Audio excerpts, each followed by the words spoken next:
Soyez le bienvenu, fidèles téléspectateurs, chers Congolais. Nous vous disons merci pour votre collaboration. Vous étiez très nombreux, vous avez agi après avoir suivi l'émission du professeur Taylor Lubanga, l'un des chargés des missions du chef de l'État. Après lui, il y avait l'honorable, l'ancien ministre Cheikh Kitundu.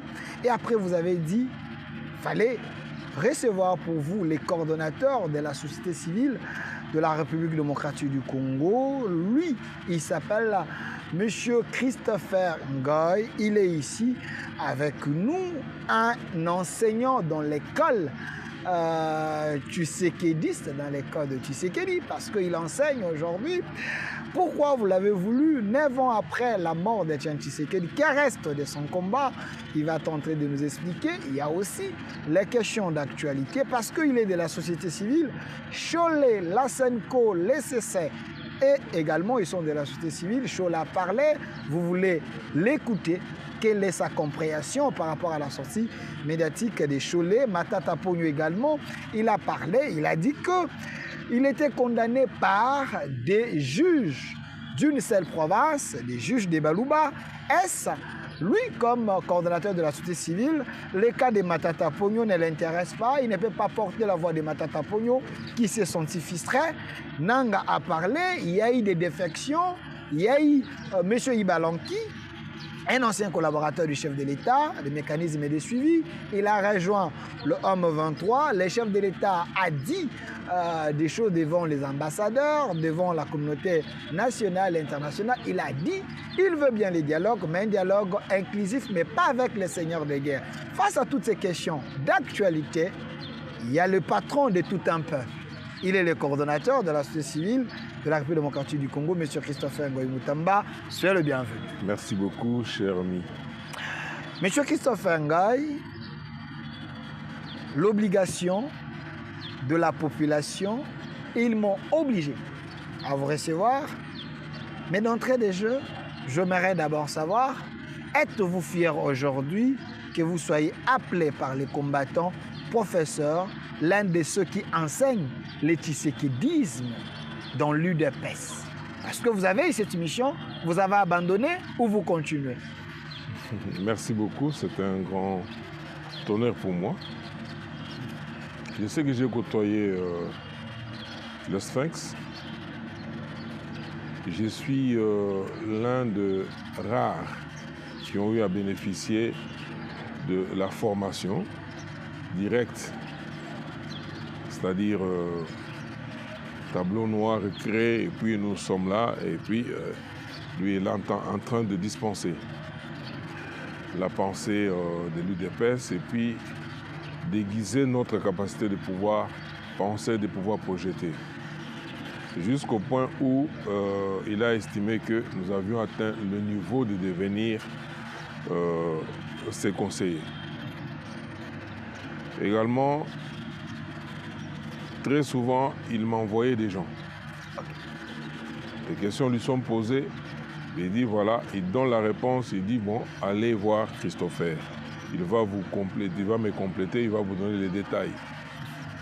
Et il également m'a recommandé pour formation 2 secrétaires généraux de l'UDPS. Ok. Et un adjoint pour formation. Pendant que je n'étais plus dans l'UDPS, mais il estimait que je détenais un bagage important que je devais transférer à ceux qui assumaient des responsabilités au sein de l'Union pour la démocratie et le progrès social, dont je suis sociétaire, parce que j'ai participé à l'implantation. Oh, vous êtes très sociétaire. active, oui. Et j'ai fui membre d'honneur, c'est-à-dire j'ai eu à engager même les petits moyens pour l'émergence de ce parti. Et il m'a recommandé des personnalités non des moindres pour pouvoir leur indiquer, leur montrer, leur apprendre ce que c'est l'UDPS et comment faire en sorte qu'ils puissent bien jouer leur rôle en tant que responsable. Pour les besoins de l'histoire, on peut connaître leurs noms, les 2 dont vous avez cité. Ce n'est plus un tabou quand même, c'est de l'histoire. Écoutez, moi je pense que Ce n'est plus nécessaire, ce n'est pas important. Mais je sais qu'une fois, il m'a recommandé Bruno Tshibala. Oh, Bruno Tshibala. Oui, avec Bruno Mavungu, les deux Bruno. Ok. Oui. Donc Bruno Tshibala et Bruno Mavungu, ils ont été envoyés par Etienne Tshisekedi auprès de vous pour que vous puissiez les apprendre l'UDPS, essayer un peu de partager avec eux sur la lutte, les combats et l'esprit de l'UDPS Tshisekedi. Non, l'UDPS, quelqu'un comme Bruno Tshibala, il maîtrisait l'UDPS. Ok. Mais il fallait une dimension dans la projection des actions que l'UDPS devait mener. Ok. Il y avait une certaine nonchalance. Et lui m'a dit, mais j'ai des secrétaires généraux qui viennent ici chaque matin me demander ce qu'il faut faire. Ok. Alors là, c'est quand je suis allé lui proposer l'idée qui a conduit à la création de Sauvons la RDC. Avec les Martin Fayoulou et autres et tout ça. Qui étaient les concepteurs de l'idée de Sauvons la RDC? C'était moi. Oh, attendez. Bien sûr. Monsieur Christophe Ngoy, s'il vous plaît, j'aimerais quand même que nous soyons clairs. Aujourd'hui, vous avez les Kabila qui ont volé cette idée pour dire Sauvons la RDC. Et vous dites, vous avec Martin Fayoulou à cette époque, l'initiateur de l'idée, c'était Sauvons le Congo? Sauvons la RDC. Sauvons la RDC, oui. C'était vous? Oui. Ok. Et la société civile de la RDC a même adressé des correspondances à l'ECD de Martin Fayoulou, à l'UDPS, à une plateforme dont l'UNC était coordonnateur et autres. Et ceux qui ont bien voulu répondre, ils ont répondu et nous nous sommes vus. Et c'est ainsi que nous avons échafaudé ce que nous avons appelé Sauvons la RDC. Sauvons la RDC. Alors, j'aimerais savoir, 9 ans après la mort d'Etienne Tshisekedi... Et même par la suite, ce que nous avions appelé la convention de Sauvons la RDC. La structure, la projection, la planification et tout, je l'avais préparé. Donc personne ne peut venir vous contester ici? Non. Alors, 9 ans après la mort d'Etienne Tshisekedi, que reste de lui aujourd'hui sur le plan idéologique, sur le plan... je ne sais pas trop, il semble que même son mausolée, là où il est, c'est tout le monde qui peut aller là-bas, s'incliner, invoquer l'esprit de Tshisekedi. Il y a à boire et à manger dans cette histoire. Est-ce que vous regrettez qu'aujourd'hui, les gens n'ont pas... ils n'arrivent pas à pérenniser ces valeurs et comprendre qu'il était sacré? Moi, je pense que si nous voulons parler d'Etienne Tshisekedi, on va épuiser le temps dévolé à l'émission. Bon. Sa pensée, sa vision et tout ça, j'ai dispensé cela dernièrement à Barumbu, c'était le premier. J'étais invité par Vision Tshisekedi Vichide. Okay. Bon, j'ai parlé de ça abondamment, mais je voudrais dire que la plupart des personnalités qui affluent au niveau du mausolée pour aller s'incliner, d'abord c'est une très bonne chose. C'est une très bonne chose, pourquoi? Parce qu'il incarne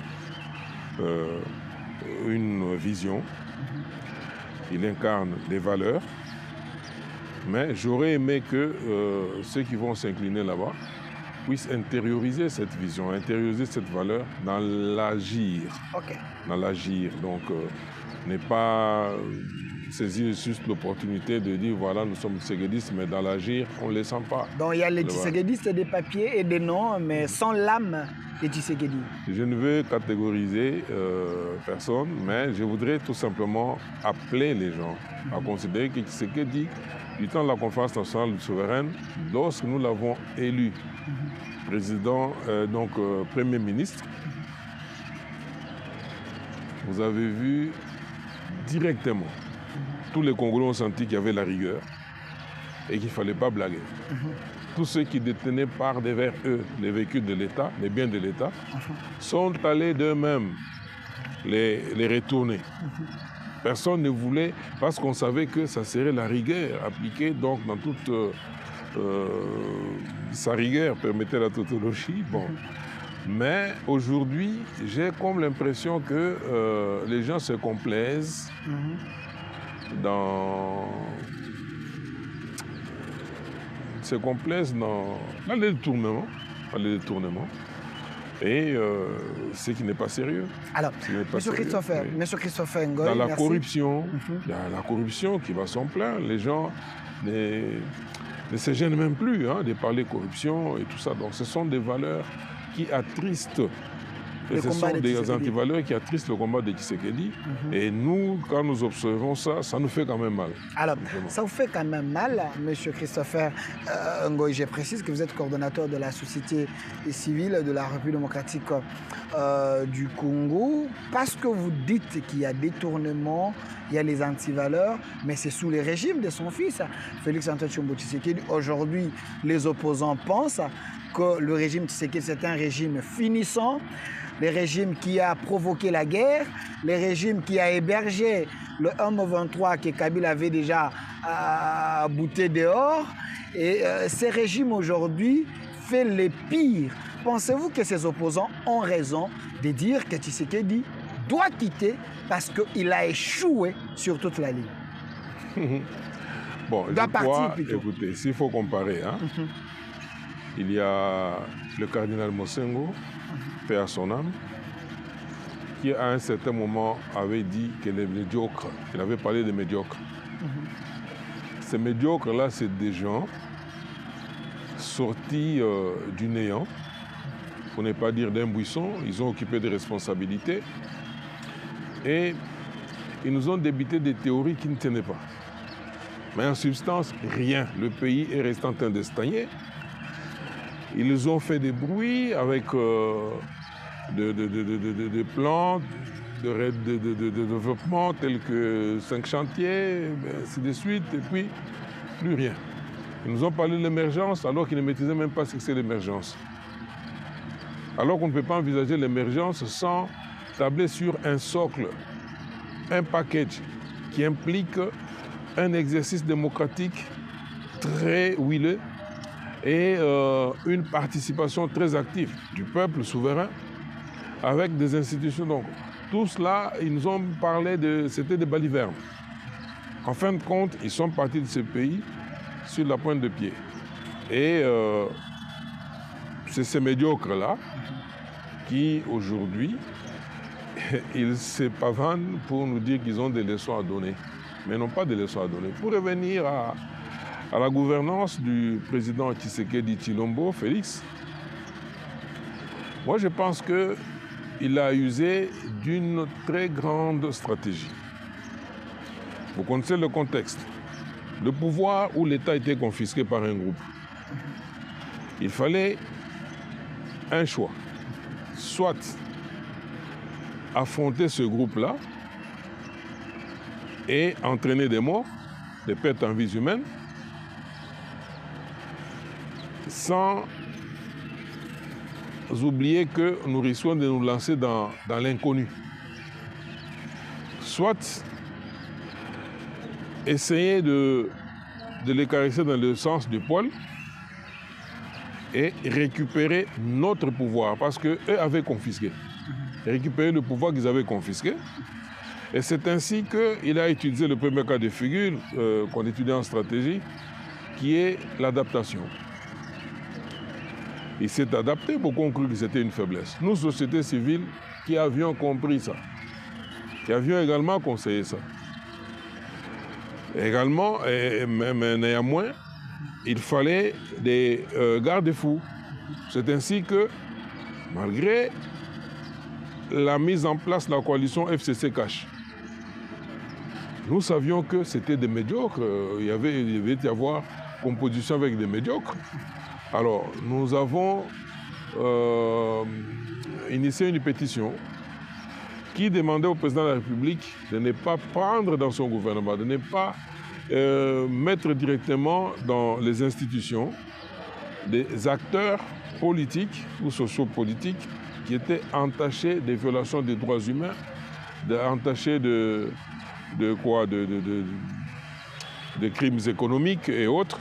Et cette pétition, je crois qu'elle avait joué un rôle très important. Ça, c'est dès qu'il a commencé son mandat. Et il était dans la phase de l'adaptation.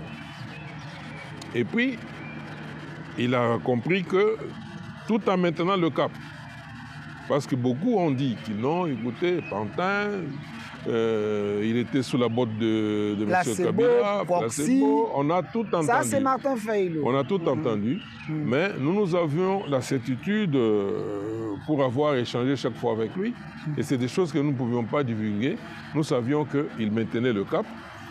Après, il est passé au deuxième cas de figure, en stratégie, qui s'appelle la complémentarité. Il a mis fin à la coalition FCC-Cash. C'est nous qui avions demandé. Il y a eu une pétition pour ça. Et les Congolais sont accordés pour lui demander de mettre fin à cette coalition-là parce qu'elle avait fait son temps, elle avait atteint ses limites. Je me rappelle du discours célèbre de 6 minutes. De 6 minutes. Et dès qu'il a fait ça, il a organisé des consultations et il a fait venir d'autres forces qui étaient dehors, d'autres forces démocratiques qui étaient dehors, donc qui étaient en dehors de la coalition FCC-Cash. J'ai vu les Katumbi arriver et d'autres, le Jean-Pierre Bemba qui est là jusqu'aujourd'hui et tout. Bon. Et il a cheminé avec eux. Mais ce qui a manqué, c'est-à-dire les gens sont venus, mais chacun avait sa petite carte en poche. OK. Chacun avait sa projection. Ses calculs politiques. Ses calculs politiques. Et c'est ça la grande difficulté qui fait que, à un certain moment, pour des raisons inavouées, moi je n'ai pas compris comment, parce qu'on s'approchait des élections, M. Katumbi va se lever matin pour demander à tous ses partisans de quitter le gouvernement parce qu'il allait présenter sa candidature, ainsi de suite. Bon. Et lorsqu'on entre en stratégie politique, on trouve qu'il y a quand même un certain vandalisme. Alors, lorsque il est passé de cette étape à une autre étape qui est le retournement, c'est-à-dire il a senti qu'il avait maintenant la force de pouvoir casser, de pouvoir surmonter tous les obstacles qui lui étaient tendus, et il a fait le retournement. Et c'est ainsi qu'il a même parlé du déboulonnement. Est-ce qu'aujourd'hui il a déboulonné? Est-ce qu'aujourd'hui il a déboulonné parce que nous devons évoluer? Aujourd'hui, il semble qu'autour de lui, il a des traîtres, il a des Congolais de mauvaise qualité, les gens que lui-même a nommés, il y a les incompétents.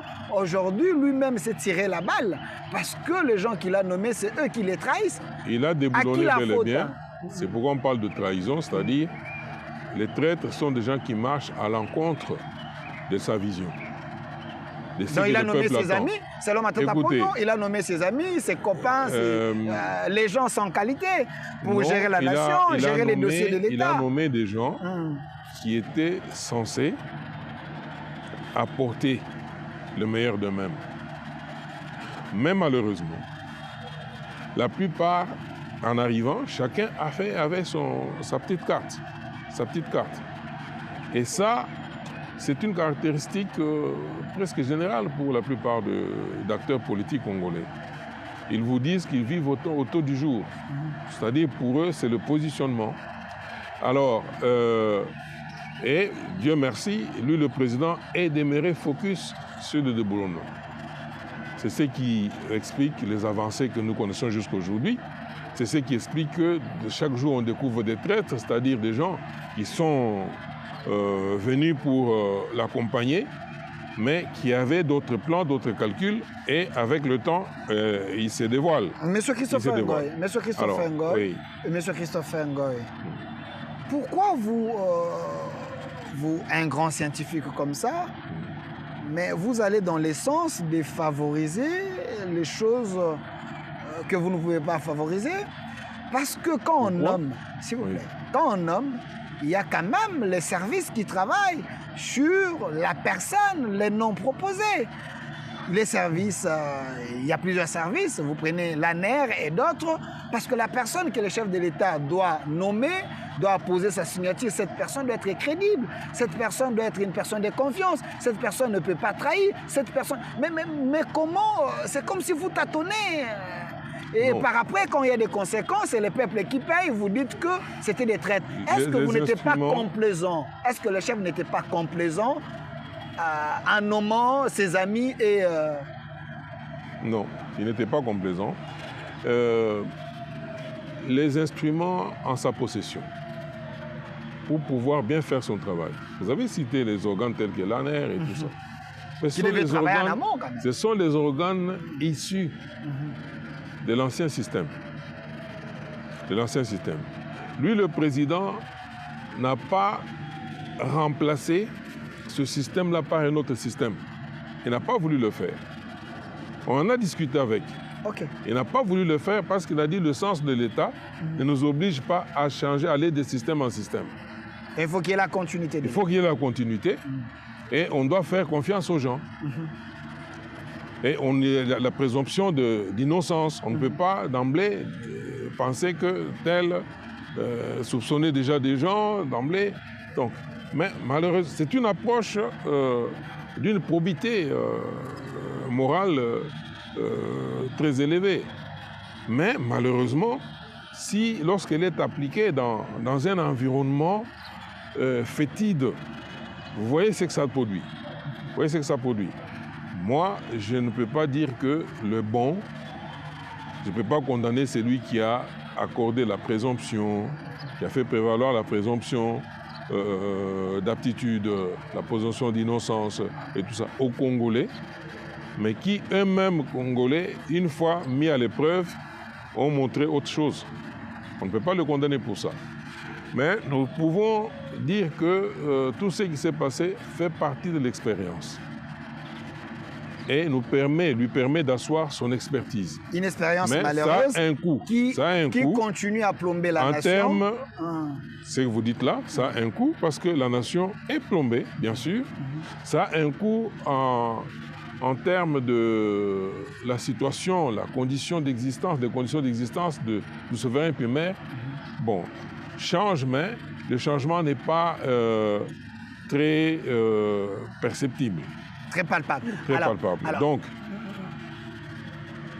on ne peut pas dire ou comparer la période de sa gouvernance avec la période de médiocre qui ont fait 18 ans, pour ne pas dire 20 ans, sans rien apporter. Est-ce que vous êtes sérieux quand vous dites que l'ancien régime, c'était un régime des médiocres? C'est comme si le régime Tshisekedi, c'était un régime des saints. Il semble qu'il y a aussi des médiocres. Moutamba est arrêté pour les détournements. Je n'ai pas dit ça. Vous avez des rapports scandaleux aujourd'hui sur des ministres du régime Tshisekedi. Il semble que c'est une messe écuménique, l'union sacrée.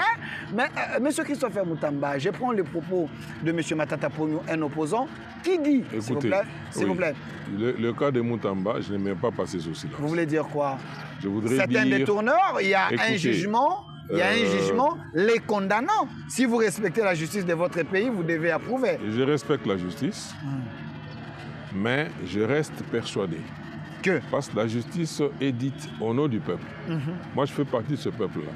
Je reste persuadé que le cas de Moutamba, c'était une procédure administrative. Mais la justice a sauté dessus pour exploiter, puis condamner. Au moment où je vous parle, au moment où je suis assis avec vous ici, j'ai au moins 2 cas similaires.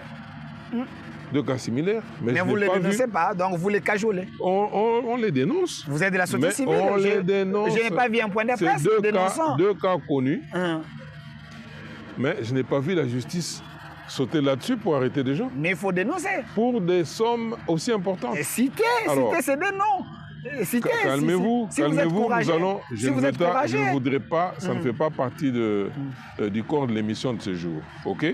Je comprends que vous avez peur. Malgré que vous êtes le coordonnateur de la société, vous avez quand même peur de dénoncer les gens qui volent l'argent de l'État, qui détournent. Si vous dites qu'il y a eu des cas similaires, c'est que Moutamba avait détourné. Il y a aussi d'autres qui ont détourné, mais vous les protégez. Ils sont des cas que nous considérons administratifs. Ce sont des procédures administratives. Okay. Et c'est pourquoi nous ne voulons pas en faire des dossiers judiciaires. Vous suivez? Sinon, on les aurait amenés tout droit vers la justice pour vous dire, voilà, les fonds ont quitté tel compte pour aller dans tel autre compte, alors que, et tout ça, il y a à boire et à manger. Alors, mais nous considérons que ce sont des cas administratifs et nous les gérons administrativement. Là, vous donnez Matata Pogno raison qui dit le problème du régime Tshisekedi, c'est un problème de la mauvaise gouvernance. Non, mais Matata, quelle leçon il peut donner? Non, c'est un exemple de la bonne gouvernance. Il est consulté par le président africain et dans le monde. Il est respecté par rapport à ses méthodes de travail. Je n'aimerais pas être désobligeant avec vous lorsque je vois l'état de Bukangalonzo, au moment où je vous parle ici. Et vous venez me parler de Matata. Non. Matata, c'est quelqu'un qui s'est soustrait de la justice. Comment ça? Mais oui. Vous ne l'avez pas suivi sur TV5 quand il dit il y avait tout sauf la justice parce que le régime Tshisekedi, c'était un régime des tribalistes. Il a été jugé que par des juges de la tribu du chef de l'État. Sur c'est la conséquence logique. Cette condamnation était téléguidée et recommandée par les chefs. Selon Matata Pogno. Ça, c'est une façon de délirer et surtout de chercher à distraire. À distraire l'opinion, chercher à se faire bonne conscience. Mais Matata, c'est un détourneur. C'est un détourneur. Pas tenté. Et lorsqu'il parle de nous, lorsqu'on nous a arrêtés, lorsqu'on m'a arrêté, j'arrive à l'ANER, ceux qui m'entendaient, c'était des Katangais. Vous dites? C'était de Katangais. Vous voulez dire quoi? À l'époque du régime Kabila, les gens qui étaient dans des services, les gens qui étaient... Le responsable de l'ANER, qui avait la mission de m'arrêter, c'était un Katangais. Okay. Et ceux qui tiraient des ficelles, c'était des Katangais. Mais aucun jour, je me suis dit, je n'ai déclaré que, écoutez, non. Lorsque je parlais des arrestations arbitraires, des vices de procédure, ainsi de suite, je m'attardais sur des principes. Donc vous avez copié Kabila? Je ne voulais pas... Si à l'époque c'était des Katangais, aujourd'hui il semble qu'à l'ANER, il y a un Moulouba, partout il y a que des Balouba, c'est vrai? Non, je dis bien, on n'a pas copié. Parce que les mêmes qui étaient avec Kabila, avez-vous appris qu'on les a chassés de l'ANER? Celui qui est à l'ANER aujourd'hui, c'est un Moulouba, monsieur Izoun. Non, c'est pas un Louba.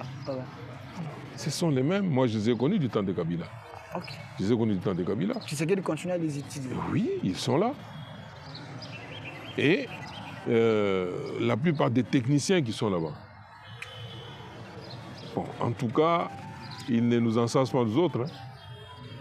Vous trouverez que même dans des gens qu'on présente au président, il y a beaucoup de kabylistes. Ça vous dérange? Aujourd'hui, ça ne nous dérange pas. Ça vous dérange de travailler avec des Congolais qui ont excellé sous les régimes? Ça ne nous dérange pas aussi longtemps que nous sommes assis sur des principes. Nous sommes assis sur des principes. Il peut être kabyliste, mais s'il travaille bien, tant mieux. Vrai ou faux? Il peut être Moussoaïli, mais s'il travaille bien, tant mieux. Moi-même, je suis né au Katanga. Oui. Je suis né au Katanga. Ça ne m'a jamais... fait mal lorsque un Katangais m'arrête. Bon, que je lui dise, non, écoute, je suis ton frère, non. Non, on dit que vous êtes un Songé, vous êtes un faux Katangais? Je suis d'origine Songé. Un faux Katangais? Un faux, c'est-à-dire faux par rapport à quoi? Vous êtes Louba, mais vous êtes mixé du côté du Katanga. Je dis bien que je suis né au Katanga, à Lubumbashi. Okay. Alors, je suis un faux natif de Lubumbashi, vous voulez dire? Ça, c'est une réalité, c'est une évidence. Donc, mais je suis originaire de... Mais j'ai dans les éléments de ma culture, de ma structuration mentale, il y a du Katangais dedans. Moi également, je suis né à Likasi. Il y a du Kassaïen dedans.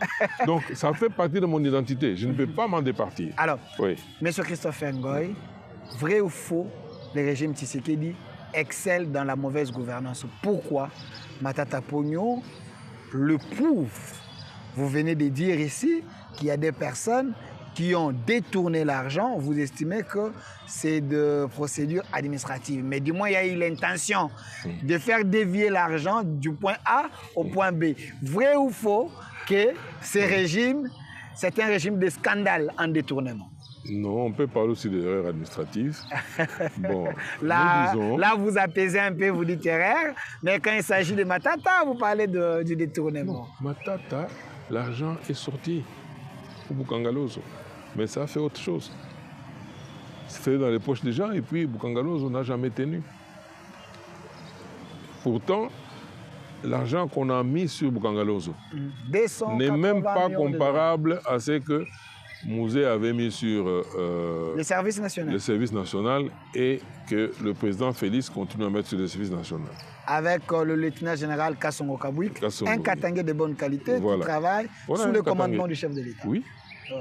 Et si on avait pris l'argent de Bukangalozo, on aurait fait au moins 5 ou 7 services nationaux. Oui. Mais voyez-vous que ce monsieur, il s'est rempli de poches, il a des comptes bien garnis à l'étranger là-bas, il s'est la coule belle et il s'est fait inviter sur TV5. Il veut parler des juges de telle province, les juges de ceci et tout ça. Mais il a raison. Alors, parce que le premier juge Kalouba est de la province du chef de l'État. Le deuxième juge Kamouleta est de la province du chef de l'État. Il semble certain Louba aussi. Vrai ou faux? Sont-ils compétents ou non? Vrai ou faux, il a été jugé que par des juges Louba. Sont-ils compétents ou non? Non, il faut d'abord les rencontrer. Vrai ou faux que Matata Pogno, il a été jugé que par des juges Louba? Moi, je n'aimerais pas entrer dans des subjectivités. Je voudrais rester sur les principes. C'est ce qui vaut. Matata a détourné. Oui, il a détourné. Il est évident que Bukangalozo est par terre. Il n'a pas réussi à le mettre debout. Bukangalozo n'a pas pu répondre à ses objectifs. Donc c'est un éléphant blanc. Et lui, il a pris l'argent, ça c'est vrai, avec M. Kabila. Et c'est cet argent qu'ils utilisent pour endeuiller les Congolais, pourquoi acheter les armes. Pourquoi vous mettez Kabila dans l'histoire de Bukangalozo du moment que c'est Matata Pogno qui était le premier ministre et le chef du gouvernement? La Constitution a séparé donc le chef du gouvernement et les responsables devant le Parlement, mais pas les chefs de l'État. Le nom de Kabila vous dérange beaucoup apparemment. Pas du tout, pas du tout. Matata lui était servile.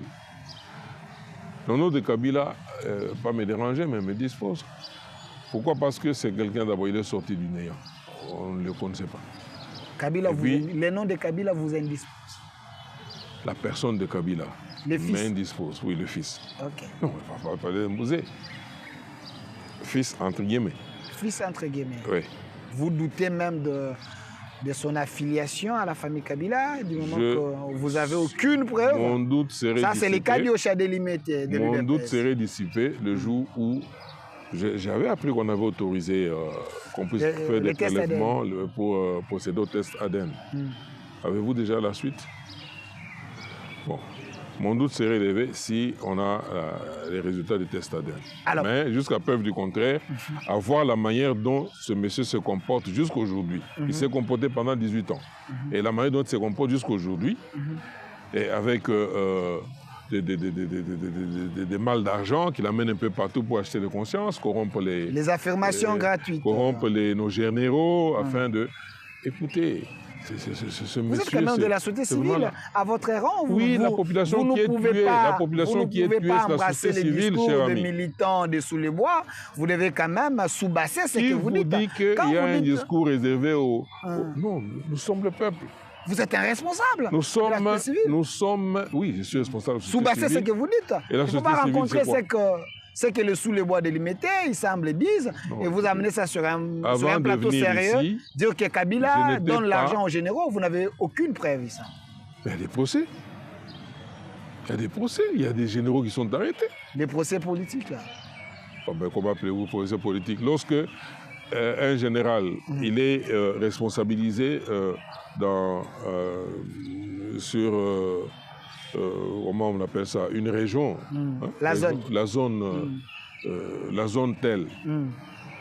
Et on débourse l'argent, on débloque l'argent pour sa mission et rien n'est exécuté.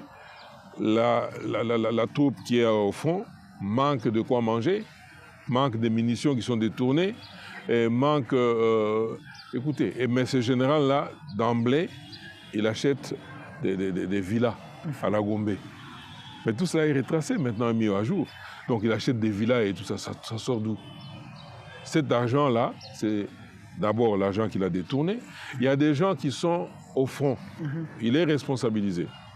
Mais on apprend, nous sommes la société civile, c'est-à-dire toutes les actions qui sont menées sur le terrain se développent sur notre champ. Vous pouvez ne pas parler, mais votre femme va parler. Et ça va s'ébruiter.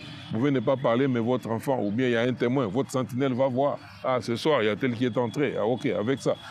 La sentinelle va parler. Et c'est ainsi que nous, sociétés civiles, nous avons beaucoup d'informations. Donc, votre société civile est présente partout. Présente partout. Vous avez les informateurs un peu... Je vais vous surprendre en vous disant que lorsque j'entends la liste des généraux qui sont cités, interpellés et tout ça. Ouais, Philemon Yave. D'ailleurs, ces procès-là, est scandaleux. Nous, société civile, nous avions les noms de tous ces gens-là, des listes et même des écrits. Oh. Mais c'était des informations envoyées au niveau des instances, mais malheureusement, ça tombait entre les mains des complices. Ok.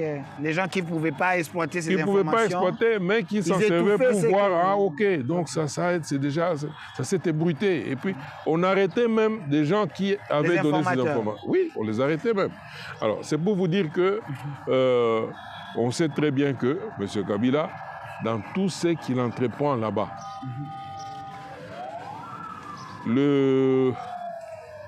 la corruption est au centre de son action. Parce que le Rwanda, oui, il a des éléments aguerris sur le plan militaire. Le M23 n'en a pas. Mais pour essayer d'avancer, pour essayer de gagner des positions, il utilise l'argent. Et Kabila, c'est Kabila qui amène l'argent. Il utilise l'argent. Avec ça, il corrompt nos responsables militaires, nos commandants et des membres de la chaîne de commandement. Et il cède des positions que lui récupère sans coup férir. Et il y a des généraux qui sont interpellés pour avoir détourné l'argent à partir de Kinshasa. Il y en a qui sont arrêtés pour avoir été corrompus sur les places au front en acceptant l'argent amené par M. Kabila et son équipe. Donc voilà, aujourd'hui il y a des preuves, ce n'est pas, donc, il n'y a pas de doute possible. Donc il y a eu la faiblesse de l'État, Félix Tshisekedi n'a pas pu organiser l'administration et les services, parce qu'aujourd'hui il n'y a pas que des généraux. Même les gens que Tshisekedi a nommés, aujourd'hui ils ont fait défection.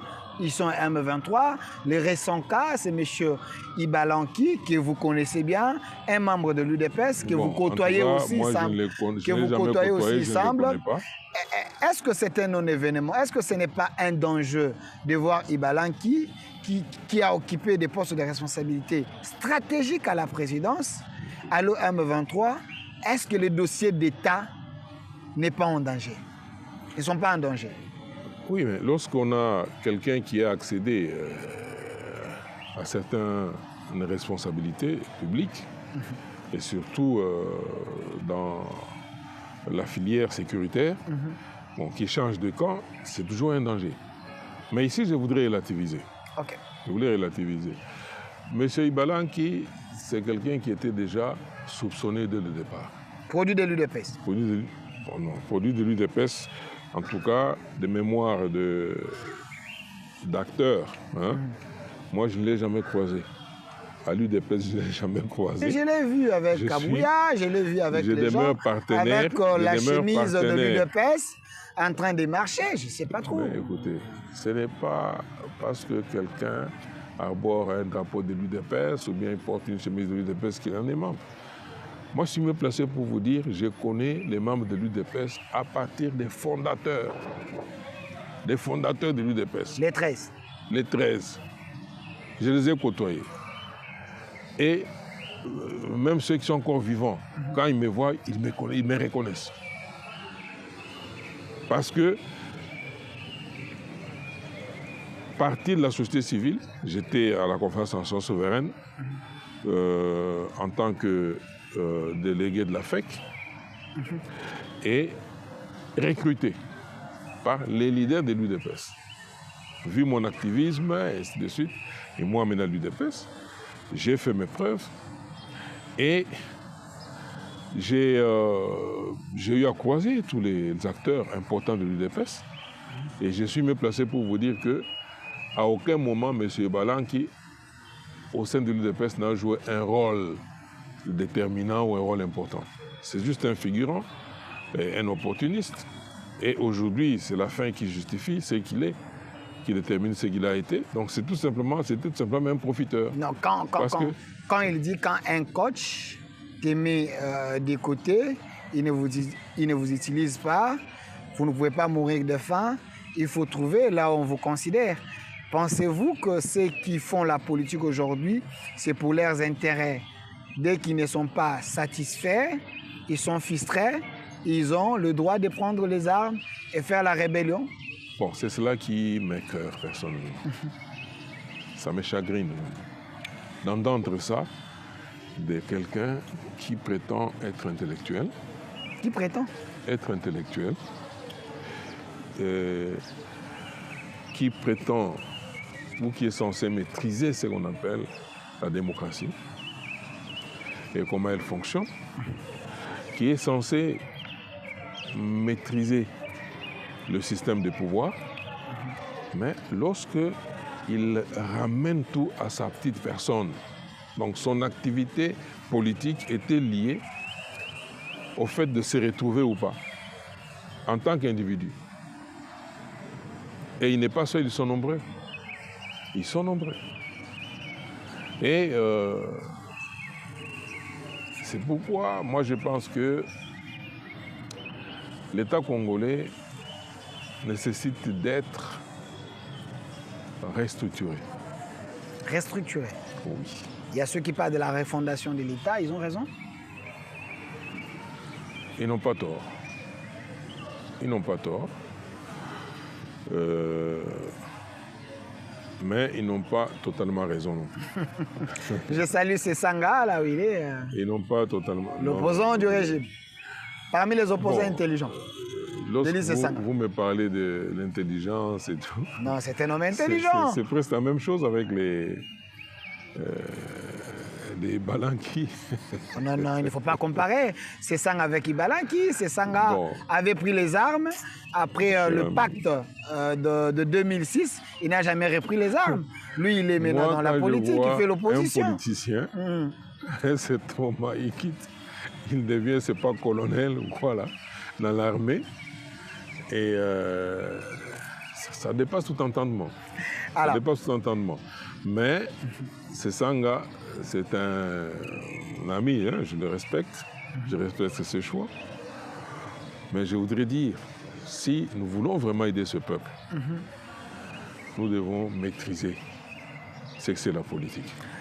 Vous pensez qu'il y a des gens qui ne maîtrisent pas la politique, mais il y a quand même les chefs des confessions religieuses. Aujourd'hui, vous avez la SENCO et les CC. Vous avez le Monseigneur Donatien Échelet qui a parlé sur une radio de la place, mais il a fait quand même de révélations. Et il a dit ce que le chef de l'État a dit concernant les dialogues, ça les concerne, avec des dés, en suivant Échelet, parce que le chef a dit il veut bien qu'il y ait les dialogues inclusifs, mais pas avec les seigneurs de guerre. Comment avoir ces dialogues inclusifs sans ceux qui ont pris les armes, ceux qui ont récupéré des provinces? Est-ce le chef de l'État mesure quand même ce qu'il dit? Pour les autres, c'est comme si le chef ne parle pas la réalité. Il est dans un autre monde. Bon, permettez-moi de dire que Monseigneur Cholet, que j'aime bien, là, il est en train de délirer. Je l'ai suivi, j'ai suivi ses dernières productions, mais je peux dire, en regardant, en fixant la caméra, qu'il est en train de délirer. Parce que vous parlez d'un scientifique, l'ambassadeur du Rwanda à Washington dit, reconnaît ses acquaintances avec l'AFCM 23. La collaboration. La collaboration. Mais M. Cholet dit que c'est, Monseigneur Cholet dit que c'est l'IA. Ça peut être le fruit de l'IA. Non, il a dit, Et puis, je répète ces mots, il a dit aujourd'hui avec l'intelligence artificielle. Donc, c'est-à-dire, il doute de ça. Ouais, il doute. Il dit que ce n'est pas vrai. Ouais, ça peut être Alors, des fake news. Ça devient dangereux. Comment ça? Non, parce qu'à son niveau, il doit être mieux informé. L'Église catholique a des services très outillés qui recueillent les informations. Et la Sénéco est bien organisée, ça. Oui. Alors, lorsqu'il va dire que, écoutez, il met notre armée sur le même pied d'égalité avec l'armée des rebelles, pour dire autant les rebelles tuent, nos militaires aussi tuent, violent et tout ça. Bon, moi je ne sais pas. Je ne sais plus. Est-ce qu'il a du faux? Bon, S'il vous plaît, il ne faut pas être émotionné. Oui. Il faut bien écouter Cholet. Il a dit l'armée congolaise tue les Banyamulenge. Il a précisé, tue les Banyamulenge. Ils sont quand même minoritaires. Pourquoi vous les tuez? Et il dit de l'autre côté, vous tuez quand il y a une guerre, il y a vice-versa. Mais pourquoi vous pensez que les morts congolais sont importants et ceux qui meurent là-bas, les M23 congolais, et ils ne sont pas importants? Et ils sont milliers, ils veulent sauver des vies humaines. Je crois qu'il faut prendre ou faire la lecture de la guerre même. Nous avons un pays qui est agressé par des rebelles qui utilisent toutes formes de subterfuges. Tantôt, le pays est agressé par le Rwanda, qui utilise ses supplétifs, qui utilise toutes sortes de subterfuges. Tantôt, c'est les FDLR qui sont en train de poursuivre. Alors que l'espace qu'ils contrôlent actuellement, c'est là où sont censés se trouver les FDLR. Mais je ne sais pas ce qu'ils attendent pour pouvoir tous les prendre et ramener au Rwanda. Tantôt, ils parlent des Banyamulenge qui sont massacrés. Entre-temps, un peuple minoritaire. Un peuple minoritaire. Alors, que les Banyamulenge, ils vivent toujours au Congo. Il y en a même ici à Kinshasa. Il y a ceux qui sont au pouvoir. Comment? Il y en a même au pouvoir. Il y en a même au pouvoir. Qui sont dans les institutions. Bon, il y a... tantôt, ils disent... Kagame pince sans rire, il déclare qu'il y a des pans de terre appartenant au Rwanda, historiquement, qui sont au Congo et qu'il cherche à récupérer. Et c'est pourquoi il agresse le pays depuis 30 ans. Mais les masques sont tombés. Lorsque j'entends M. Cholet, Monseigneur Cholet, votre père de l'Église, Monseigneur Cholet en train de dire ce qu'il dit là, mais je suis perdu. Je suis désappointé. Néanmoins, je ne suis pas surpris. Oh, vous n'êtes pas surpris? Non. Comment ça? Nous sommes le 7 décembre 2016. Je suis à Bruxelles. Une organisation dirigée par Madame Donatella, une ONG internationale, m'invite à une conférence sur le Congo. Parmi les orateurs, à ce moment-là, il est encore abbé, Monseigneur Cholet est là. Mais le même jour, j'avais une invitation à l'Union européenne. J'étais invité par certains députés européens. Je leur ai dit, voilà, et c'était mon dernier jour d'ailleurs, que je devrais d'abord répondre à l'invitation à l'Union européenne, au siège de l'Union européenne, et je serai en retard. Je suis arrivé au lieu de la conférence. J'ai trouvé qu'elle avait déjà commencé, bien sûr. Et je n'ai pas voulu bousculer le protocole. J'étais accompagné du président du CNDH, Paul Nsapou. Nous sommes entrés, on n'a pas voulu bousculer le protocole parce qu'il y avait des places pour nous autour de la table. Là. Mais nous sommes mis juste à l'entrée là à côté. Et j'ai eu le temps de suivre Monseigneur Cholet.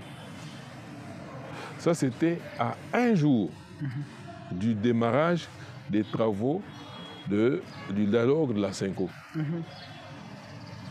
Mais ce qu'il a dit du RASOP, de l'opposition, m'a désappointé. Et après son intervention, on va annoncer notre présence dans la salle et puis on nous installe. Quelques temps après, la conférence est terminée et moi je croise M.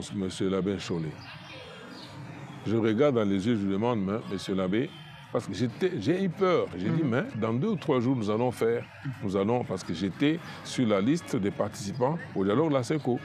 Dans 2 ou 3 jours, nous allons nous présenter devant la Senko pour ce dialogue-là. La Senko qui est censée être neutre. Mais je lui ai demandé, mais monsieur l'abbé, ce que vous venez de dire là, et c'est ça la position de la Senko, ou bien c'est votre position à vous personnelle. Donc déjà, vous suspectez Cholet, vous pensez que c'est un imposteur? Ce qu'il a dit ce jour-là. Tchombe la Jonas était dans la salle. Il peut témoigner. Il peut témoigner. Monsieur Sapo aussi peut témoigner. Bon, Sapo était témoigné. Donc le jour-là, vous avez découvert un autre Cholet. Néanmoins, je lui ai posé la question. Ok. Nous sommes croisés. Vous savez que je vais lui envoyer cette émission? Oui, oui. Okay. Je lui ai posé la question, c'est ce que vous avez dit là, monsieur l'abbé. Et c'est ça la position de la Senko ou c'est votre position personnelle? Il est resté silencieux et puis il m'a dit non, c'était dicté par la dynamique de la salle. J'ai dit ok, merci. Et nous avons pris le même avion. Parce que le lendemain, nous sommes retrouvés à Zaventem. Nous avons pris le même avion pour arriver ici, parce qu'on a fait escale à Luanda. Nous sommes arrivés ici tard. Et le jour suivant, nous sommes à la Senko pour démarrer les travaux du dialogue. Mais il m'a rendu... la vie Dieu. Il m'a rendu la monnaie de ma pièce. Parce que vous l'avez écouté? Parce que d'entrée de jeu, il m'a ciblé. Il m'a ciblé. Je ne vais pas m'étendre là-dessus, mais néanmoins, j'ai eu le courage quand même de poser la question au cardinal Ambongo. Ambongo, ok. Je lui ai posé la question de savoir, c'est que le secrétaire de la Senko a dit là, comment peut-il entrer dans les composantes pour déterminer qui peuvent engager les sous-composantes ou pas? Comment peut-il aller jusqu'à ce niveau? Monseigneur Cholet, Monseigneur le cardinal Ambongo, que je regarde, que je connais bien. À l'époque, il n'était pas encore cardinal. Il n'était pas cardinal. Je lui ai posé la question. Il m'a dit, moi-même aussi, j'étais étonné. J'étais surpris. Donc Cholet peut changer là, nous sommes à la Senko. Et tout de suite, j'ai compris que, de un, nous étions en danger. Avec Cholet. De deux, non, mais dans ce qui s'est passé à la Senko. Ouais. Et je crois, même dans le choix des gens qui devaient participer dans les commissions, mais il y avait une intelligence là-dessus. Et nous étions, un soir, je suis, en apprenant ce qui s'est passé au niveau des commissions, nous sortions d'une messe commémorant, je crois, la mort de Tchebeya. C'était à Christ-Roi. Et non, pas la mort de Tchebeya. Nous sortions d'une messe avec les Martin Fayoulou. Non, c'était en mémoire du 16 février, les manifestations de la marche du 16 février. Et de là, nous sommes partis avec Jean-Marc Kabound, qui me suit, pour aller tourner de l'autre côté. Pour créer des commissions. J'ai trouvé là l'ambiance bon enfant entre les délégués des RASOP et tout ça. Donc, et on a tourné, j'ai donné de la voix. C'est pour vous dire que lorsqu'on nous parle des dialogues, des gens qui sont censés être neutres et tout ça, moi j'en connais. Donc je peux vous dire que autant mettre en place une commission qui, dans laquelle seraient représentées les différentes sensibilités qui vont participer au dialogue. Et puis, on arrête des principes. S'il vous plaît. Quant à dire que la Senko va être neutre dans cette histoire, vous doutez. Bon, moi, Christopher, je suis de la société civile et je connais nos... S'il vous plaît, M. Christopher, vous, connais, votre société civile oui. est politisée. C'est une société civile proche IDPS selon les autres. Écoutez, mais j'ai arrêtez, là je l'impression... vous arrête tout de suite. Non, mais c'est ce que les gens disent. Hein. J'aimerais. Ouais, les gens disent, ils sont libres de le dire. Moi, je dois vous dire que la société civile ou la politique, c'est une des thématiques de la société civile. Et la politique, son rôle, c'est quoi? D'abord, c'est la gestion de la cité. Et elle a pour rôle de permettre au souverain primaire de s'ordonner pour une fin utile, pour une fin salutaire à la nation et à lui-même. Nous ne sommes pas... Parce que quand j'entends des politiciens parler, j'entends même certains membres de la société civile parler, on dirait que nous sommes ils ne comprennent pas bien. Les fanatiques des équipes de football qui concourent pour un trophée.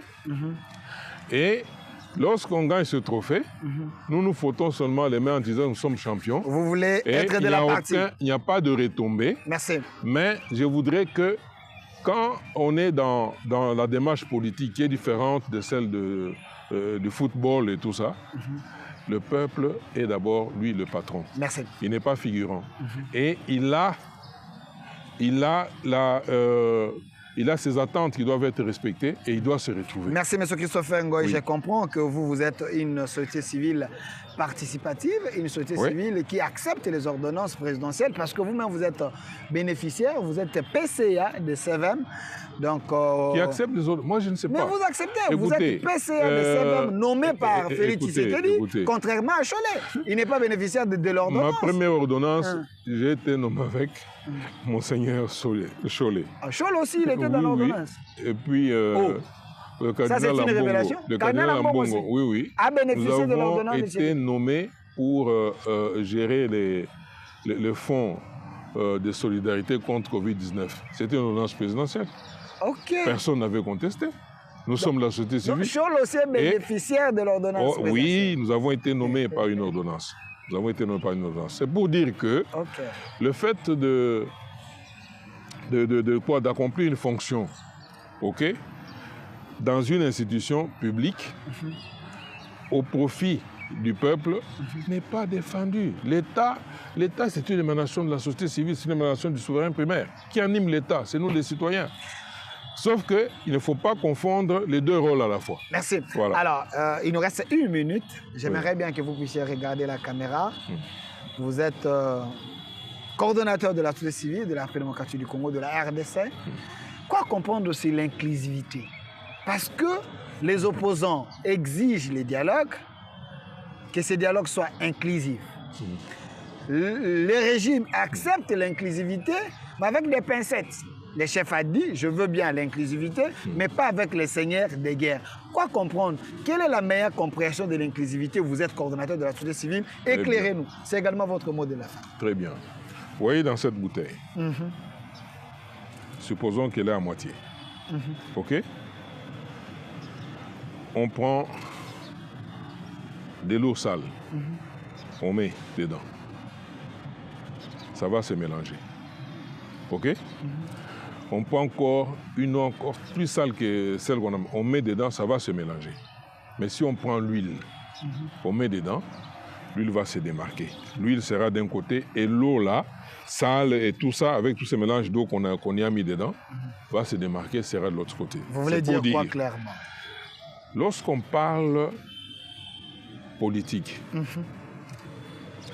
on est censé connaître que nous sommes en démocratie, réellement, et la démocratie n'a rien à voir avec les armes. N'a rien à voir avec les armes. Comment ça? Parce que c'est un jeu libre, c'est un jeu ouvert, où il n'y a que l'intelligence et les actions main nue, les actions civiles et les idées qui s'entrechoquent, OK? Qui sont en compétition, qui sont en matching. Mais lorsque on amène les armes, on ne peut pas confronter les armes aux idées. Non, mais Cholet Chers amis, non, j'ai suivi Cholet, s'il vous plaît. Les gens qui ont pris les armes, leur objectif c'était quoi? Ils sont déjà sortis de la Constitution. Vous avez une mauvaise compréhension de la Constitution. Leur objectif c'était arriver, renverser le pouvoir. Ils l'ont dit. sans mâcher les mots. Non, c'est cette mauvaise Et compréhension nous de la dire Constitution que lorsqu'on va faire le dialogue, Cholet dit il y a une opposition armée. Ça n'existe pas dans la Constitution. Il a dit, il a considéré les autres d'une opposition armée. Est-ce que l'opposition n'est pas reconnue dans la Constitution? Armée. Cholet a dit l'opposition armée. Il faut que cette opposition armée Monseigneur Cholet au défi rejoindre le dialogue inclusif. Le passage de la Constitution qui fait allusion à l'opposition armée. Les internautes, aidez-nous. Ça n'existe pas. Ça n'existe pas. Mais Cholet lit beaucoup. Ça n'existe pas. Cholet est un lecteur. Hein. Et lorsque on parle d'une rébellion, on veut parler d'une opposition armée. Mais lorsqu'aujourd'hui, toutes les cartes sont connues, on sait que cette opposition-là, armée, selon Monseigneur Cholet, elle est sous la coupe de M. Kagame Paul du Rwanda, qui ne s'en offusque pas, qui ne se cache pas, qui le dit tout haut. Alors, on veut quoi au juste pour ce pays? On veut quoi au juste? Ça ne pourra jamais marcher. Vous avez vu en Angola ici, Eduardo Santos avec Savimbi. Ils ont même organisé des élections ensemble. Et en dernière minute, ça éclatait en pleine capitale, c'était la débandade.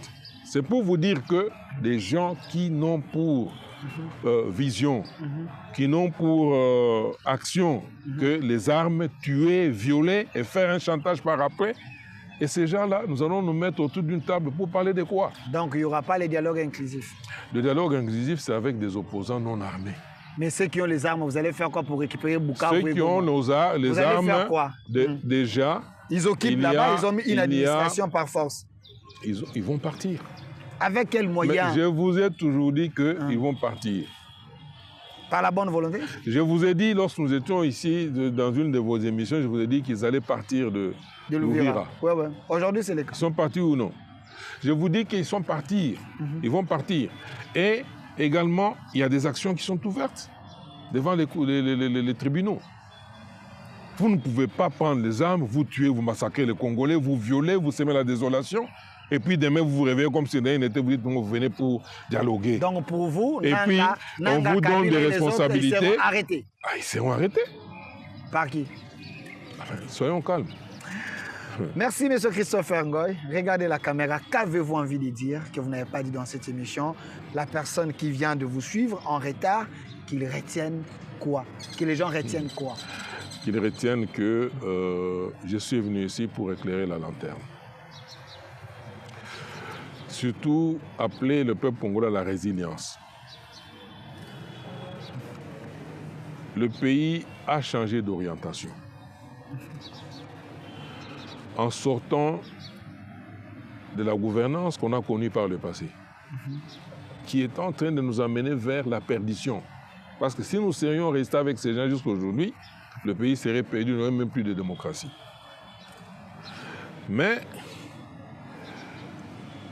il a plu, parce que c'est une option, à certains Congolais de prendre les armes pour se dire, au lieu de mener une lutte démocratique, au lieu d'attendre la fin de la législature, faire valoir leur vision, leurs options, leurs idées, et les faire agréer par le souverain primaire, qui le reste est consacré par la Constitution. Mais ils ont pris un chemin court et très risqué. C'est celui de prendre les armes. Ils ont tué des innocents. Des gens, ils ne font même pas la politique, ils n'ont rien à voir avec tout ce que ces gens-là revendiquent. Et là où ils sont, il n'y a pas l'ombre de la démocratie. Il n'y a aucun parti politique qui fonctionne à Bukavu ni à Goma. Aucun parti politique ne fonctionne. C'est la dictature alors au vrai sens du terme. Pour ne pas dire la barbarie. Et ces gens, nous les connaissons. Ils ont eu à gérer ce pays pendant 18 ans. Ils se sont illustrés par des pillages, des massacres. Il y a eu des manifestations le 15 janvier 2000, le 19, 20, 21 janvier 2015. Mais les forces communes sont à Maluku ici. Ils sont à Maluku. Ces gens ont tué. Et comme ils avaient déjà confisqué l'État, ils continuent à considérer que l'État, c'est leur bien. Ils sont dans cet entendement-là. Mais nous, nous pensons que l'État, c'est une émanation de nos peuples souverains. Voilà les deux logiques qui s'affrontent. Soit nous cédons, nous considérons qu'eux, là, ils sont propriétaires de l'État, ils revendiquent leurs biens, et pour ça, ils viendront avec tous ceux qui les soutiennent, notamment Kagame et Kaguta Museveni, ils viendront au dialogue pour exiger qu'on leur donne des pans de terre, pour exiger des postes, pour exiger qu'ils puissent exploiter, pour exiger qu'ils ne soient pas poursuivis pour tout ce qu'ils ont commis comme forfait. Et nous qui avons subi, c'est ainsi que nous disons à notre gouvernement. Le dialogue doit concerner ceux qui n'ont pas pris les armes. Le dialogue doit être télévisé parce que nous n'avons mandaté personne à aller nous engager dans un dialogue avec ces gens-là. Et il faudrait que nous, peuple souverain, nous suivions tout ce qui va se dire, tout ce qui va se faire, tout ce qui va se déclarer en temps réel. Et que nous donnions aussi notre position. Notre position, c'est quand quelqu'un vient, il dit écoutez, j'ai tué le Congolais parce qu'on a ravi ma mine. Eh bien, nous allons savoir, fallait-il, est-ce que c'était ces Congolais qui avaient ravi la mine qui sont tués? Merci. Bon, c'est pourquoi je voudrais terminer pour dire que évitons la confusion. Au sein de la classe politique, ce n'est pas que si quelqu'un devient politicien, donc il devient saint, même si dans sa vie il a été menteur, il a des penchants qui peuvent se déterminer en antivaleur, et il devient saint. Ce n'est pas si quelqu'un devient acteur, même la société civile, automatiquement il devient saint. Non, nous devons être très regardants. Merci. Considérer que ce sont des êtres humains comme nous, qui ont aussi des faiblesses, qui peuvent se tromper, qui peuvent nous induire en erreur, et que c'est la résultante de notre conscience collective qui prévaut, qui doit prévaloir. Merci, M. Christopher Ngoy. On retient que la politique ne blanchit pas. La politique ne blanchit pas. Merci à vous d'avoir répondu à notre invitation. Je précise que M. Christopher Ngoy, il est le coordonnateur de la société civile de la République démocratique du Congo, donc de la RDC. C'est lui le coordonnateur général. Merci d'avoir répondu aussi. Il est PCA de Savam, un Congolais de bonne qualité. Il a dit des choses, il a fait des révélations, il a prédit et j'espère que vous l'avez recommandé. Si vous pensez que vous pouvez engager un débat, le lien est disponible sur notre chaîne YouTube Au Centre TV, Delcast Télévision. Et également, vous allez suivre cette émission dans nos chaînes partenaires, 10e Rue Télévision et plus de 16 chaînes qui nous prennent en relais, Facebook et autres comme d'habitude. Et notre RDC est possible. Défendons les Congos ensemble, selon l'article 63 de la Constitution. Au revoir.